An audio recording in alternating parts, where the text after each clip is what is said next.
a summary of all of the records that you've reviewed. Is that right? Mostly. There are records that we reviewed that either we didn't think was crucial or didn't necessarily have time that we reviewed but didn't necessarily summarize, but we did create a summary of what we think are the key records of the 12,000 pages or so we reviewed. And how is it that you use it? There's two things. I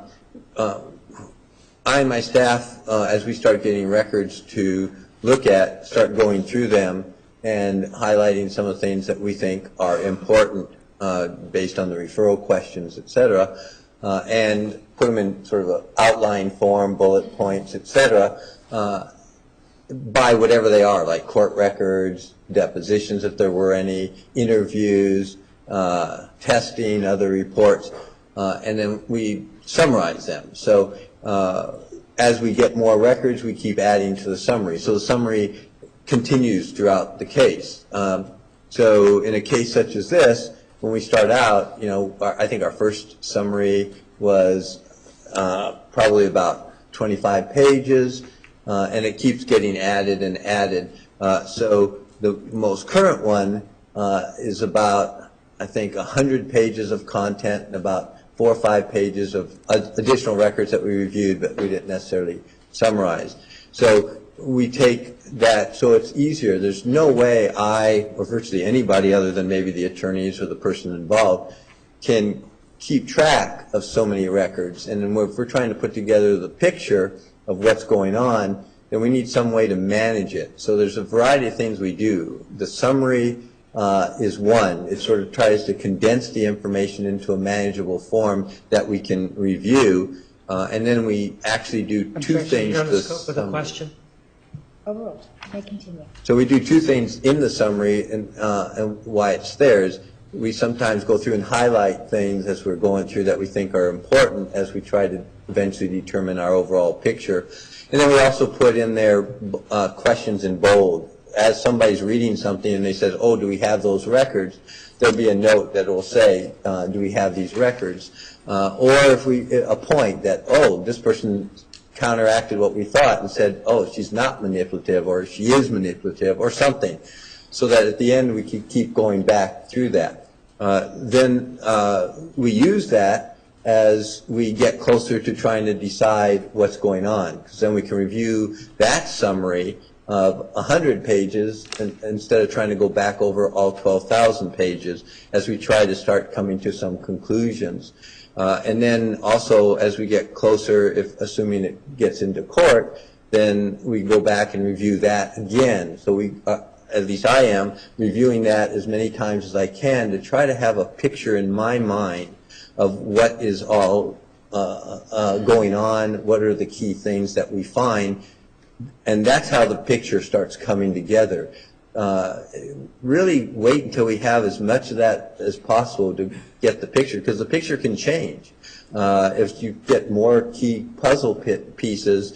So I personally try to hold off as long as possible before I really see what makes sense with everything. We don't put our information in there, like my testing and everything I did, we have itself. But everything else is in there, and then I keep reading it and making notes and margins just to remind myself so I can be as accurate as possible, because there's no way, again, that I can remember now or try to tell anybody that I know exactly what's in every one of those 12,000 pages or all those interviews. And Dr. Geffner, do you have a copy of that summary, the one that you've been reviewing and making notes on to help try to remember certain things? Well, actually, you do. Did you bring a copy of it with you today? Yes. Judge May approach? Yes. Showing who has been marked for as episode 798. Yes. Is that the summary that you have been working on as far as like making notes about things to help remind yourself of certain things? Yes, this is the one that has the 102 pages of actual content and another 4 pages of other records in our volumes that add up to, well, now it says volumes 8 to 10, but we actually have, with our records and others, about 12 and the beginning is like a table of contents with, yes, with my notes, etc. Okay. And is this something that's helpful to you when you're trying to answer questions about who said what, when, and where? Yes. With all the interviews and all this records, it helps refresh my memory. I mean, I would remember, say, as now, that 3 people said bipolar disorder, but I might not remember exactly which 3. Exactly who said it at this point in time is not crucial to me. It's that 3 people who know her and worked with her or lived with her or something said it. That's how I put my puzzle together, to go back and say, well, did somebody say that on a particular date? Literally, I'd be lucky if I could remember that. I might, but I wouldn't try to. But it would likely be in the summary, or we can go back to the original data if we needed to. And then there's another step we do after this that you did yesterday. What's the other step? Well, we then try to take this 100 pages and put it into something that I can visually get my hands around. I tend to be more of a visual person, so things register more, a little like I said yesterday with PowerPoints, when I see them. So what we showed yesterday. Well, we'll talk about that. That's an Yeah. outline, right? Say again? There's an Yes, so that's the next step of this, is we then combine into outlines. Okay, so we can talk about that later. Okay. I have some questions for you as far as what's been marked as 798. Do you know how many people that you interviewed? Yes. How many people did you and your staff interview? We interviewed personally 10 people. And of those people, are they, what type of people are they? Are they all related somehow to, or know Jodi in some way? Some are related. Some were in relationships. We mentioned Matt and Daryl. Her brother Carl, her aunt. So the people who are family and knew her at different times, friends who knew her back in childhood. Those are, in general, the type of people. Some of her family members. Also, some coworkers, key coworkers who had worked with her for some time, were interviewed.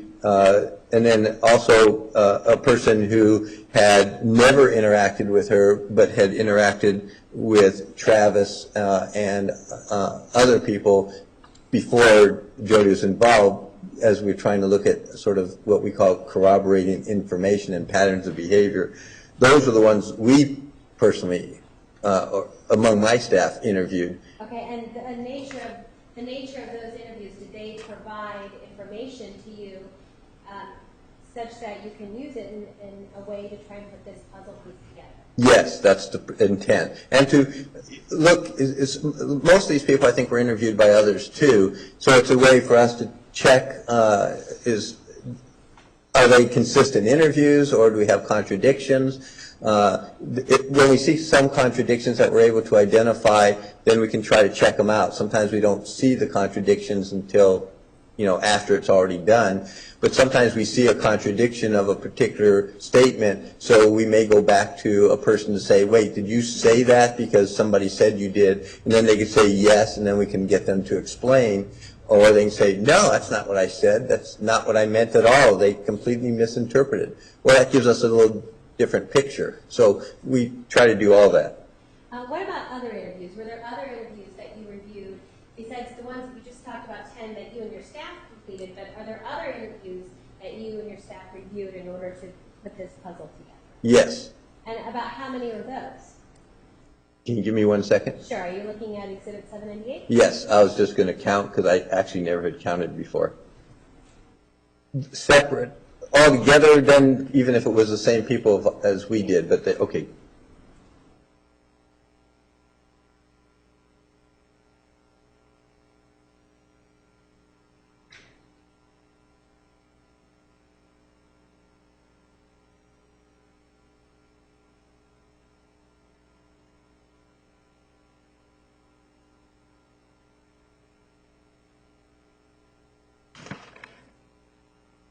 It looks like there were 23 additional people, or 23 people that were interviewed by others, and a couple of them overlapped ours.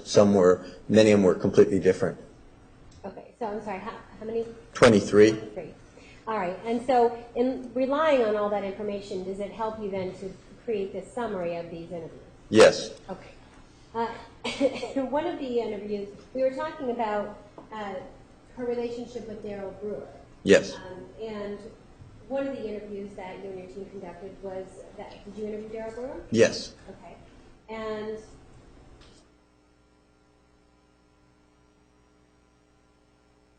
I showed it to you already, didn't I? I think so. Sorry.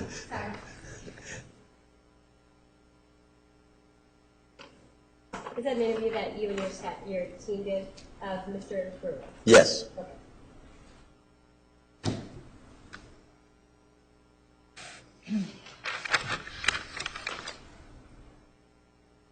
Ms. Wilmot, what was the number on that? 789.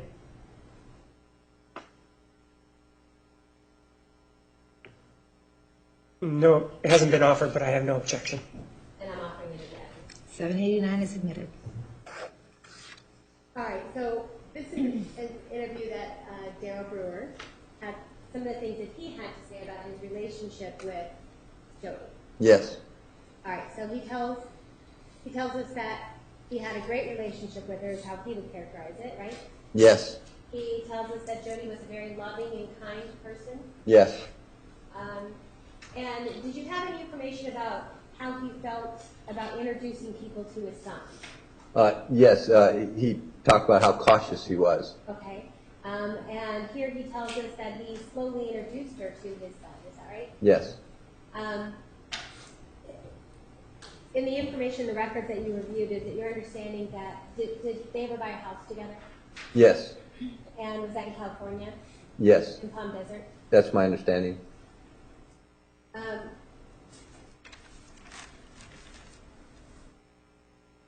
Talks a little bit about when they broke up. Yes. And you were telling us before when they broke up that it was your understanding that it was September of 2006, around that time. Yes. And what does he tell us about their ultimate breakup?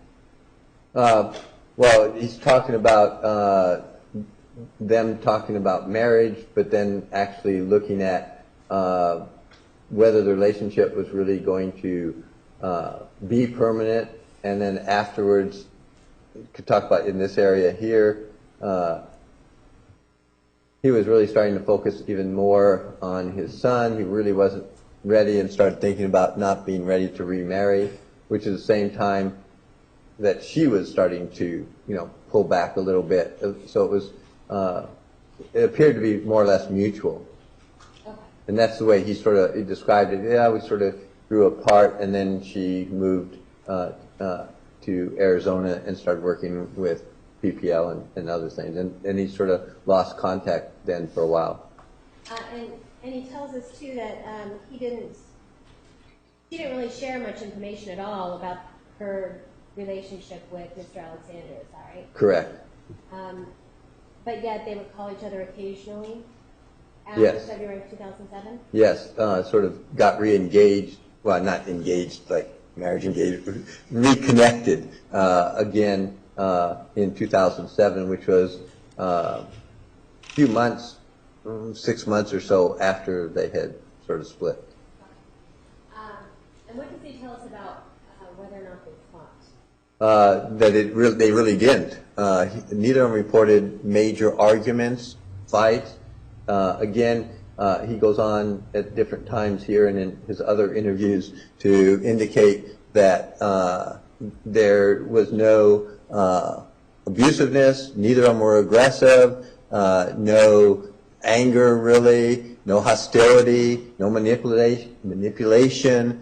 And he also made the comment, and I couldn't remember, that's why I didn't want to say his name earlier, but I see it now. I remembered others said it, but you have it right there. He was another person who independently said, I wondered if she was bipolar or just really depressed or whatever. So, and you can see he's still wondering. That wasn't anything we initiated. In other words, we didn't identify or say, do you think she's bipolar? It was him just talking about how she was and her reactions, and it came up again. I mean, we started seeing that come up a lot more than we had expected in that. And if you want, at some point, I can explain that more. That you started seeing more. Well, and the issue that we started looking at with bipolar. What issue did you start looking at? Well, the testing itself that I went over in detail didn't really identify bipolar disorder, and maybe I should define what that is more or less, if that's acceptable. Could you define it for us so we understand?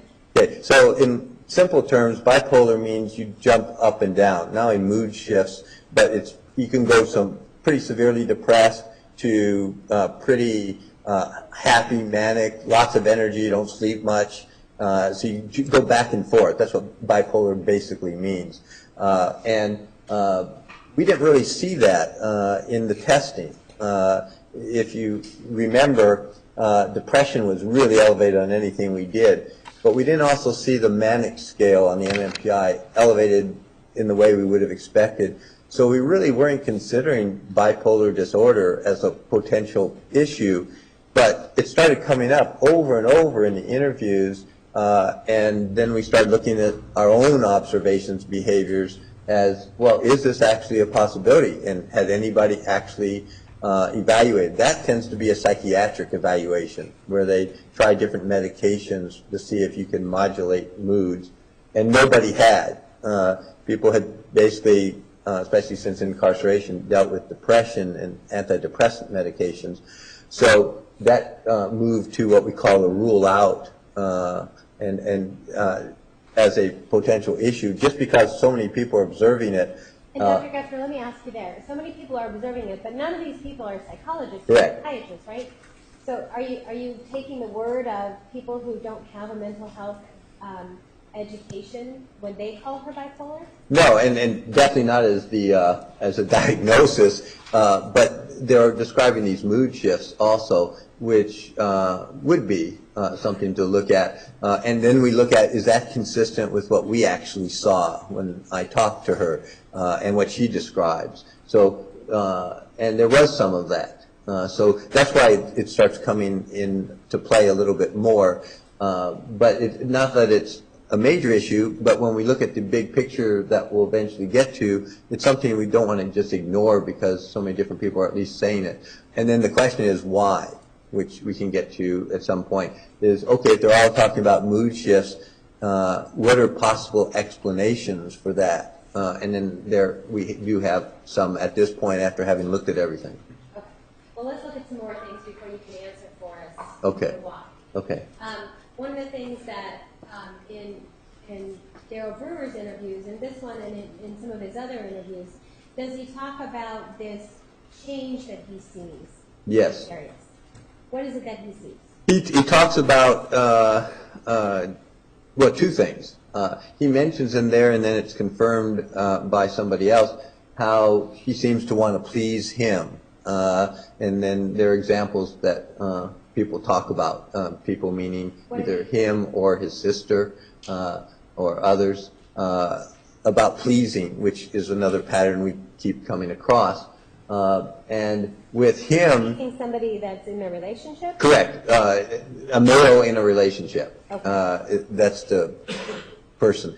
And he gives, and they give us specific examples, even though they may not specifically be asking for it. So we have no information, for example, that Daryl had made any requests to her about how she looked or things like that. But she did make changes. She changed her hair color. She had a breast augmentation and things like that others identified as trying to please him, even though we have no information from him or anybody that he had even suggested or made that. I mean, he even commented, she bought a particular type of car, and others are identifying that this seemed to be what she did to try to please him on her own, essentially. So that was another thing that we noticed in the relationship. And then he talks about noticing a major shift once she gets involved with PPL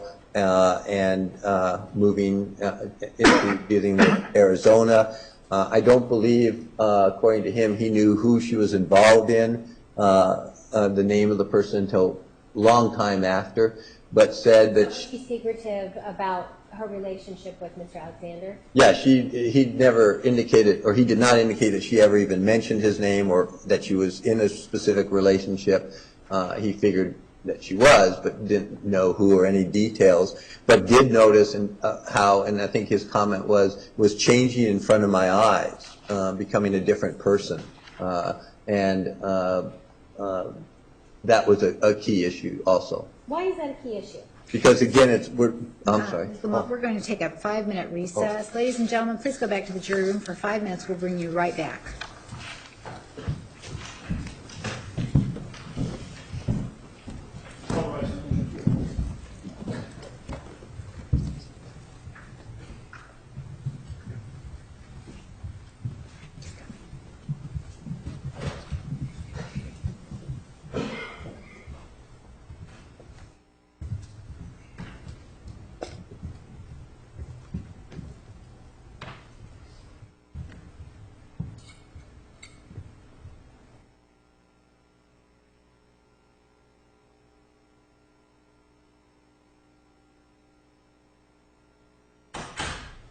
The record will show the jury's left the courtroom. We're going to change court reporters.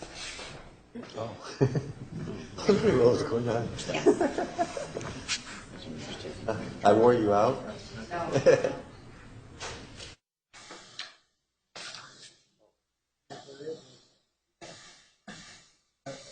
I want to have this, you can be off the record.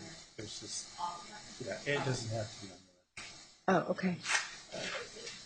I wouldn't say anything, but it's been about the third or fourth time Mr. Gold's cell phone has been making noise during the trial. I didn't hear what you Mr. Gold, I believe his name is. It's one of the reporters that's sitting there. It's been about 3 or 4 times. It's just like, A ring that I keep hearing. I've ignored it because it's like one beep or quick kind of beep, but it's happened like the past couple days now. Okay. But there's Mike. He doesn't know we're at recess. Okay. I'll have Randy pay attention. I haven't heard it. Did you hear it? I think Randy heard it wish I yesterday, don't, but I and I didn't. think he heard it today. We're at recess. Come on in. Find out. I think he heard it. He looked back when I did.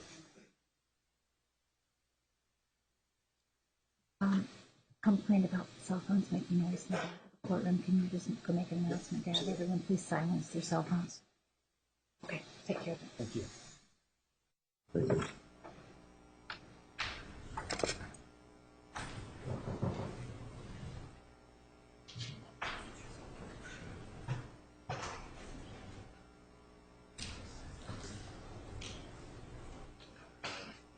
Say again? Yeah, what about it? Oh, outlines, geez. Oh, you gotta talk about the last page.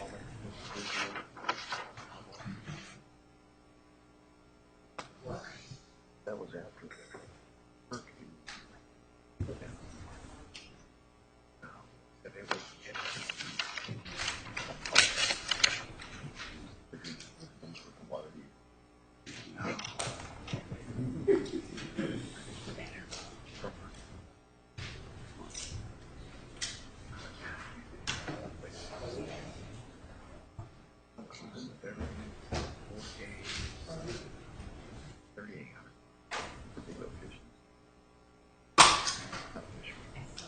Affidavits are the only ones with no names so far.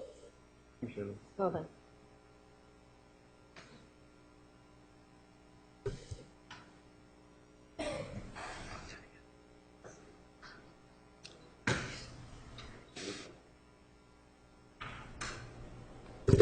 It's the one making a mistake. All right, let's bring in the jury.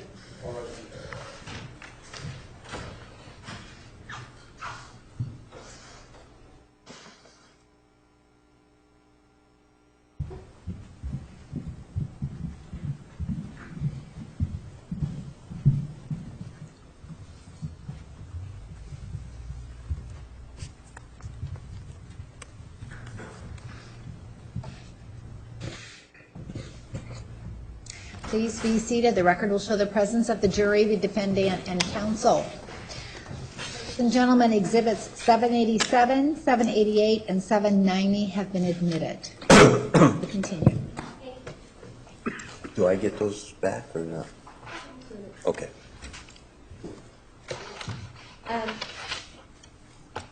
All right, so we were talking, we were in the middle of talking about some of the observations that Mr. Brewer had about when he was in a relationship with Jodi and some of the things that happened after Yes. His relationship. And you were telling us that it's a key issue for you that he made the statement that he saw Jodi change before his very eyes. Yes. You're about to tell us why is that a key issue for you? One of the things we mentioned from the testing is the pleasing of others and doing whatever she thought would please them, either by request or her own perceptions, as part of changing herself for somebody else. Again, that's an issue of your own identity, your own level of assertiveness, confidence, all those things come together. And so we're beginning to see a pattern where she tries to do that, and then the questions that we have based on that is, are these her own perceptions, or are these coming from somebody else? In other words, is she changing because Mr. Brewer says or wants her to, which would be more of a mutual independent thing, or is she changing because he's asking or telling or demanding, her to? Because then we start looking at abuse, and that goes back to power and control. So in what he's saying, it's important because we do not see power and control issues. We don't see manipulation on either person's part. We see her on her own making changes to please him, and now we're giving information that whatever's going on after him is that process again being transformed into what would please somebody else. At that point, we again don't know why that might be happening. Is that because her own perception, or is that because it's being asked of her? So we just don't know, but that would be the next question we would ask, is what's going on in the next relationship. Okay.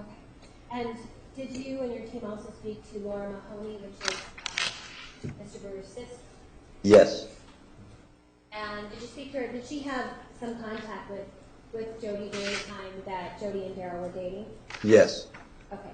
And so what is important to you about what Laura Mahoney had to say about Jodi?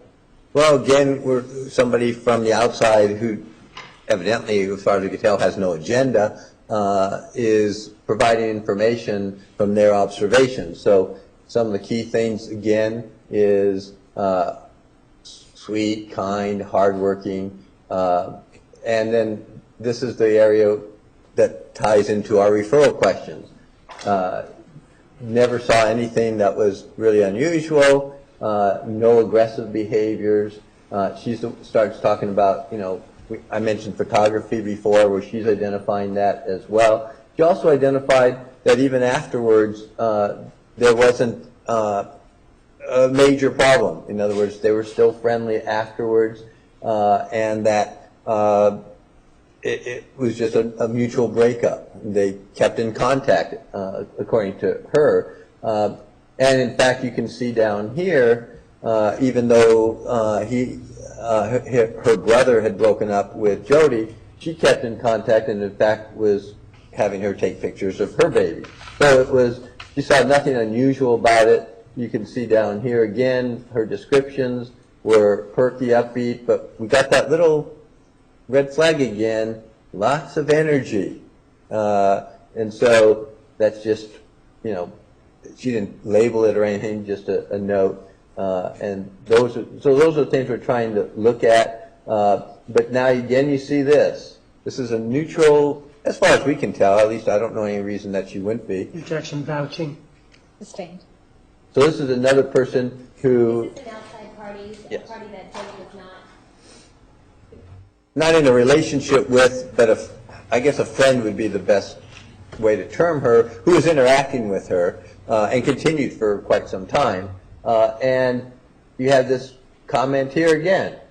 changed to be with any man. I mean, she's identifying things that she was able to observe in Jodi that Jodi was thinking would please Daryl because those were his interests. So now we have a pattern again, because you might remember before we were talking about Matt. Well, he was into martial arts, so she got into martial arts.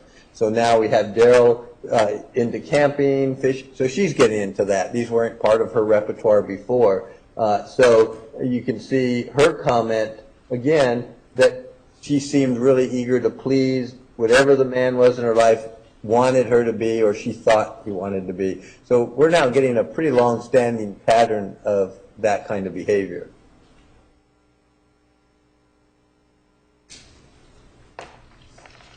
When we talk about her relationship with both Matt McCartney and Daryl Brewer,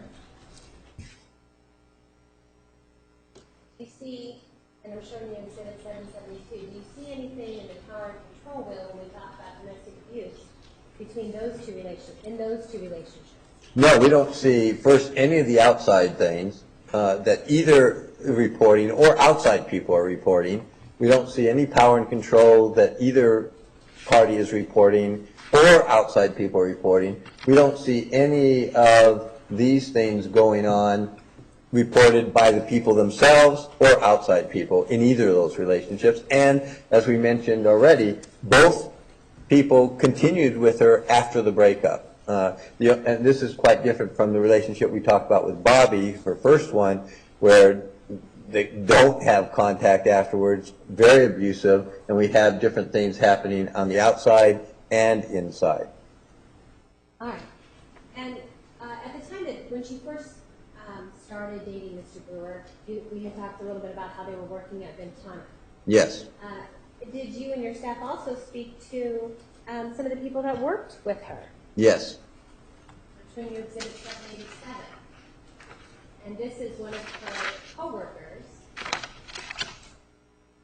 from the restaurant. Yes. Do you learn any information from one of her coworkers? Yes. What is it that's important to you? Well, first, it's somebody who's working with her not just for a day or two or short term. It's a reasonable amount of time. And so you can see there, this person's comment is worked well, got along with people, seemed to be caring. I can't find anything negative to say about them. Interacted with clients well, comfortable, appeared to be. And again, this is when she's with Daryl, so they're talking about, martial arts, and also even with somebody else. This person evidently developed a pretty good relationship with her, because saying it's just like she was my little sister. So it's somebody who obviously has strong feelings, but also somebody who's been pretty close to her for some length of time. And Dr. Greger, as far as the timeline is concerned, we know that Ventana is in Big Sur. We know that at some point both Jodi and Daryl moved to a house in Palm Desert, California. Yes. So the next sentence he talks about how they stayed in touch away from work as well. That's referring to Jodi and this coworker stayed in touch. Even though she moved, she kept in touch with this person. Okay. Go ahead. What else is important to you? She, again, pretty private. We're hearing that. She's not telling other people, good or bad, about her relationship. Never heard anybody during that time, him and actually others, speak poorly of her. This is, again, an outside person saying when they broke up, they don't know why, they don't know who, they don't know the details, but not the same person. Became more withdrawn, more distant, less responsible, and she moved from a positive person to sad, depressed, and this is talking about now in 07, around summer of 07, and this person did know eventually who it was, and Objection, vouching. He knows who it was. Lack of foundation. So we're going to talk about the last comment. Sustained. The last comment, does this particular coworker he never actually met Mr. Alexander. Not- Is that your understanding? My understanding is he had not. Okay. And those last those last three sentences, was there some contact after she moves away and after she breaks up with Daryl? Yes. And she begins her relationship with Mr. Alexander. You told us that we're talking about the summer of 2007, when he notices how she's rather sad. Yes. At some point in time, is it your understanding, did this person find out that she was dating Mr. Alexander at this time? Objection, lack of because- foundation. oh. How? Overruled, you may answer yes or no. Yes, because she's the one. Objection, he's- it was yes or no. Same. Oh, sorry. Yes. Okay, so is it important to you that when we see somebody else noticing changes in her after she starts a relationship with Mr. Alexander? Yes. Objection, misstates what's in the affidavit. Misstates what's in the affidavit. It's the summer. Question, assumes facts not in evidence. All right. Repeat your question. My question was, is it important to you when her coworker, who was close to her, noticed that after she split from Daryl, he noticed these changes, that she became less responsible, more distant, more withdrawn, the fact that she was a very, very happy person, upbeat, positive. But the summer of 2007, when she was dating Mr. Alexander, she became rather sad. Is that important to you? Yes. Objection, Oh. assumes facts not in evidence, because this is 2006. No, Judge, it says right here, became rather sad this summer after breaking up with Daryl. Overruled. Yes, that is important. Okay, why is that important? Because even though this person doesn't necessarily know why or what's going on, they're noticing actual behaviors and changes in her demeanor from an outside perspective. So again, we're looking for as many people who don't necessarily have an agenda, pro or con, that at least have some information, who have actually interacted with her. Especially, I mean, this is important to us because this is not a short term. This is somebody who's known her for some time, and all of a sudden on their own is identifying that changes had occurred, and here's the timing. So now it's up to us to try to figure out, well, what's changing? What's the difference in the timing? What's going on during this time period that might lead to those types of changes? Okay. All right, and let's look at Exhibit 788.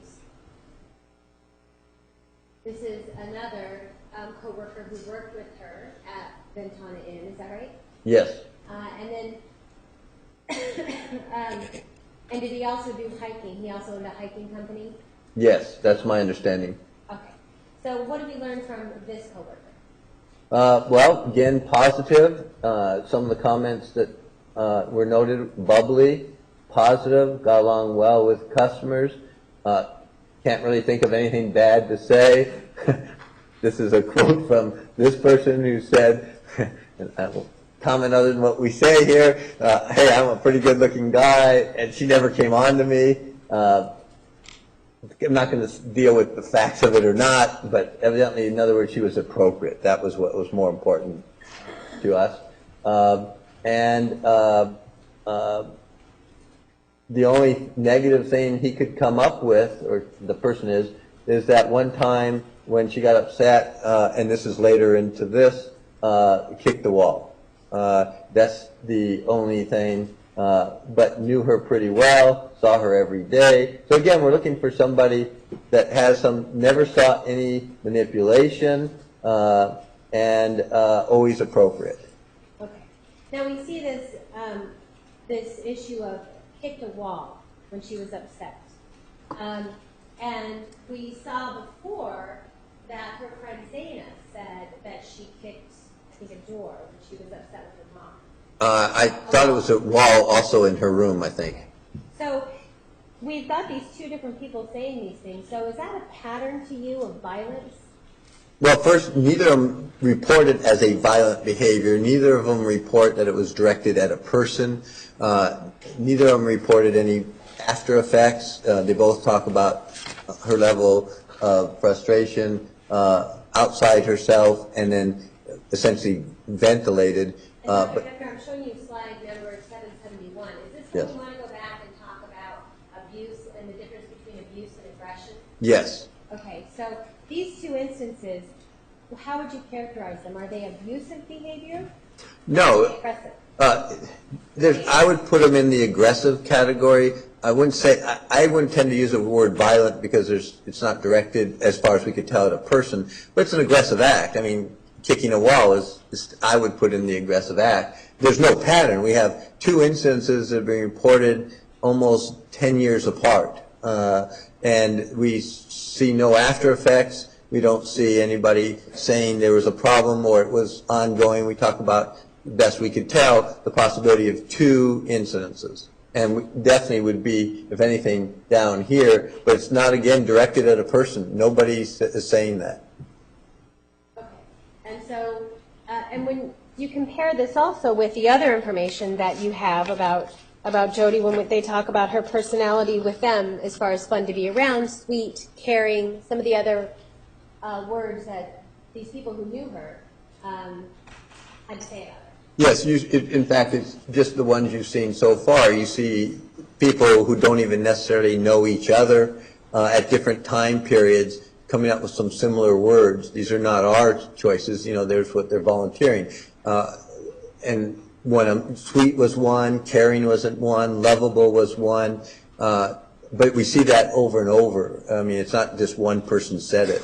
So you have roughly a history from after Bobby all the way through September of 06, which is quite a long time span, of people generally talking about issues. I mean, they're talking about pleasing men. They're talking about bouts of mood changes. They're talking about depression, sadness. They're talking about lots of energy. But they're also saying all these other things. And they're also saying on top of that, I really can't find much negative to say. So when you start looking at it, if one person said it, okay, but we're seeing the pattern. Again, when I'm looking at trying to put this whole puzzle together, I'm really trying to look at patterns. I'm trying to look at what different people are saying and how that will eventually fit into our conclusions. Okay. All right, so after they break up, is that after Daryl and Jodi break up, is that when then she starts a relationship with Mr. Alexander? Yes. All right, let's start talking about that. Now, you were telling us earlier about these summaries that you did, that you took basically 12,000 or so pages and summarized it, some of the important stuff, down into about 100 pages. You started to tell us what then you do from the summaries to help create a picture of what's going on. Did you do something like a timeline, or did you help work on a timeline? Yes. I don't have it. Okay. What we try to do, especially if we have time, is, as I started to mention... Non-responsive, did he help with a timeline? Sustained. Did you help with the timeline? Well, we started creating one, yes. And how did you start creating them? What did you do? Well, what we meaning our staff and myself, start putting together some information. So started in September of 06 and went through June, more or less, of 08. Those were the key time periods that essentially we're all here involved in. So what we're trying to do is, from the various records we reviewed, our interviews, we're trying to see what are the different events that seem to be important during this timeline and put it into a visual form so that we could try to get the picture. And again, I'm a visual person, so it's easier for me to look at a graph like we're doing here and try to put the whole pattern together, because when you're reading page after page, sometimes it doesn't register. But as we start condensing into timelines, things start showing up. We can see if there are patterns. We can see what seems to be going on. So, excuse me, sorry. So one of the timelines was to look at the relationship between Mr. Alexander and Ms. Arias from a combination of all these things. All these things would mean interviews, would mean ours and others, would be text messages from the parties themselves or others. There would be emails from the parties themselves or others.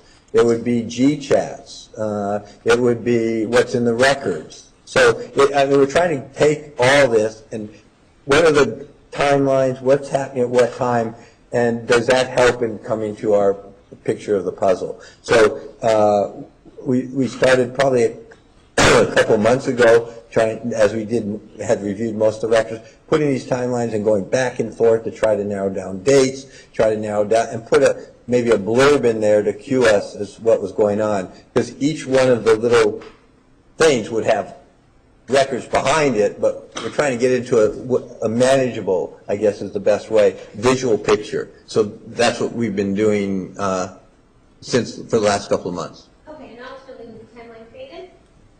Yes. And does it, Yes.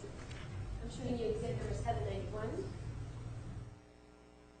Does this look like the timeline that we were talking about?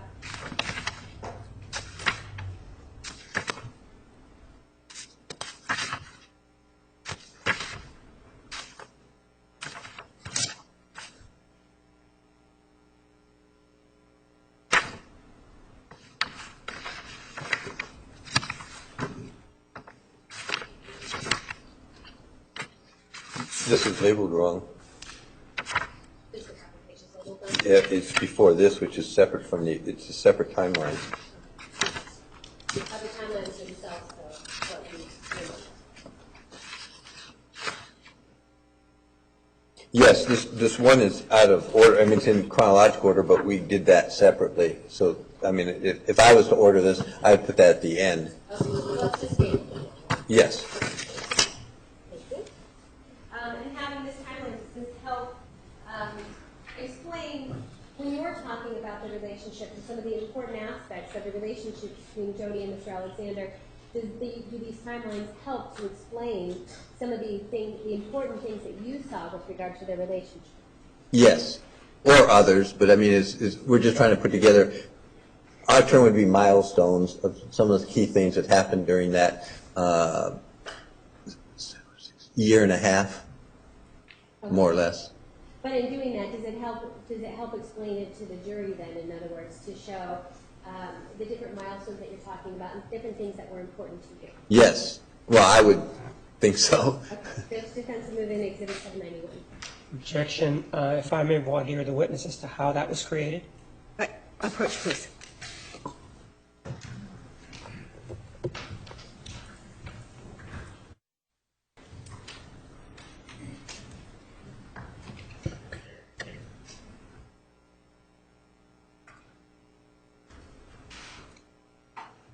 Dr. Geffner, you were saying that these timelines started to be created a while ago, and then was there a collaboration between your office and the defense team trying to fact check and make sure that these timelines were as accurate as possible? Yes. And as far as actually typing the timelines and actually creating them, was there a collaboration between your office and defense team in putting these together? Yes. Did the defense move in 791? Any other objections? Objection, lack of foundation. Who on the defense team? That's not necessary. Overruled. Exhibit 791 is admitted. Thank you, Judge. Did you want to take one? Yeah, we're going to take the noon recess, ladies and gentlemen, 1:25. Please remember the admonition. Have a nice lunch.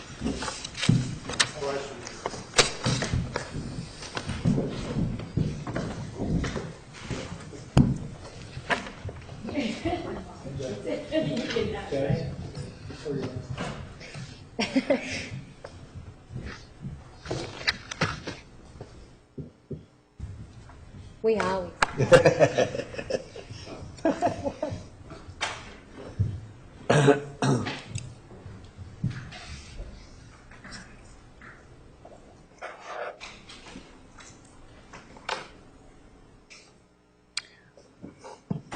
Record will show the jury's left the courtroom. You want to approach?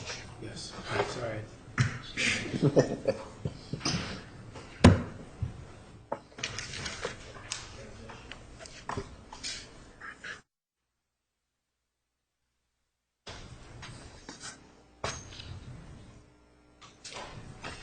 We're doing more usually. Okay.